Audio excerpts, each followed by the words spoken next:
Hi, I'm Andrew and welcome back to Taekwondo Step by Step. This is the place where you learn all about Taekwondo. And the man who's going to teach it to us is here, Master Lee Gyu-hyun. Now, up until now we've been learning about the fist, haven't we? Can you just tell us again the different ways we use our fist? Yes, yesterday you learned about mejumok that is usually used in hitting. You can use it to hit the targets like the head and the forearms. To make it, you open your hand and fold your fingers halfway like this, with an interior angle of 160 degrees. The important thing about this jumok is that you have to tightly push the second joint of the forefinger with a thumb, very tightly. This jumok is used in hitting the area between the eyes or the windpipe. And then we made a jumok with a middle finger protruding, which is called 밤주먹. This jumok can be identified by its sharp protruding part. This jumok is more damaging than others because the protruding part acts as a gimlet on the targeted areas, like the temple, throat, and side. And the last thing we talked about was the 집게 jumok. The area around second joints of the middle finger, the ring finger, and the little fingers are used in attacking, and the pincher created by the thumb and the forefinger is used to tear the target off.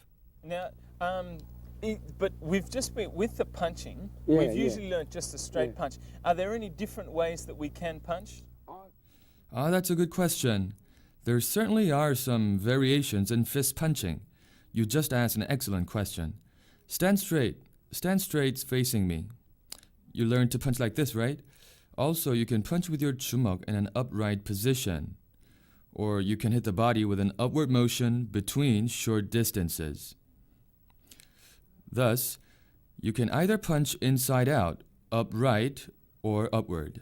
Right. Okay, so that's all about the fist. Now, how about the hand? Can you teach us something about the hand? Yes, 손 or a hand refers to the state where the fingers are folded no more than halfway. Thus, you shouldn't clench your fingers like this, like you do when you make a jumok. 손날 or the hand blade is made by sticking the fingers, except for the thumb, together and folding only the last joints of those fingers.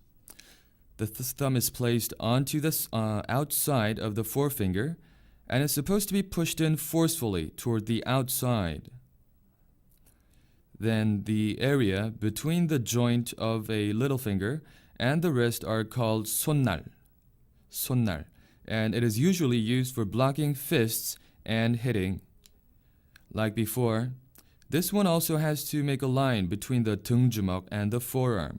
If your hand bends in any way, you can't exert a lot of force. Now let's watch the demonstrations. This is called 손날 막기, or a hand blocking.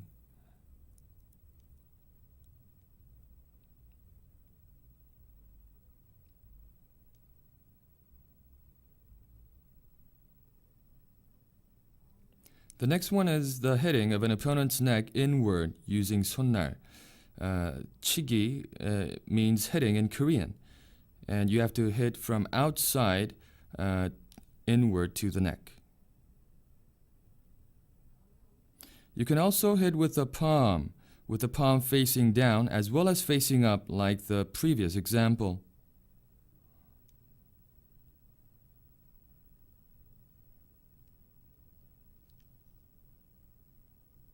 Okay, now the last one they did was it was a neck strike, but what part of the neck are we supposed to hit?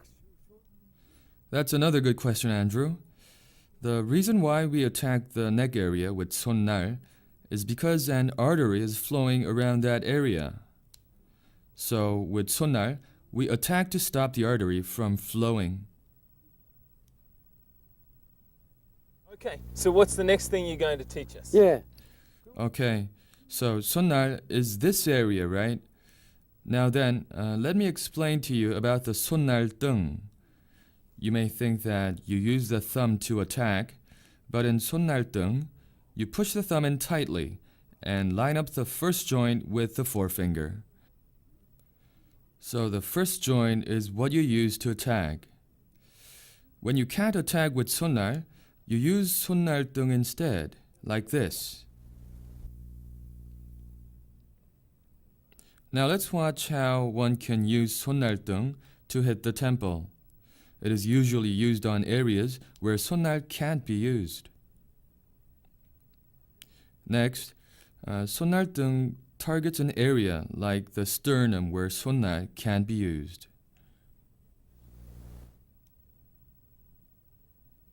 Oh, that'd definitely take my breath away.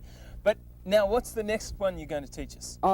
Now, 손등, which means the back of a hand in Korean, you may think that we don't use the back of our hand at all, but in Taekwondo, we use it. When using 손등, you shouldn't try to create a form or to exert a lot of force. Do it lightly. How do you feel about getting hit this way? It won't do major damage, but it is useful as an emergency measure. You have to hit as if you're bouncing a ball, very lightly. Now let's watch how it's done. One can hit the cheek of an opponent with the 손등, like this.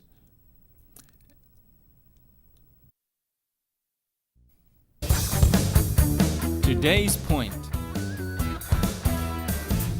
Today we learnt about the 손날. Let's just practice now the 주먹 and the 손날 as we look at it from different angles.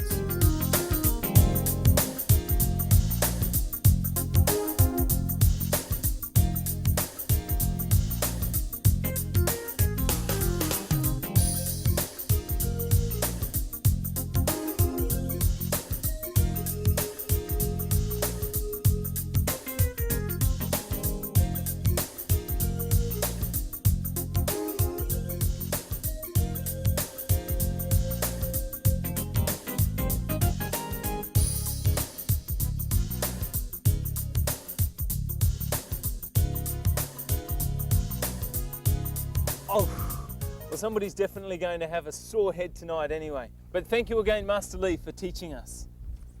Well, today was another exciting day learning Taekwondo. Don't forget to watch us again tomorrow on Taekwondo Step by Step for more action.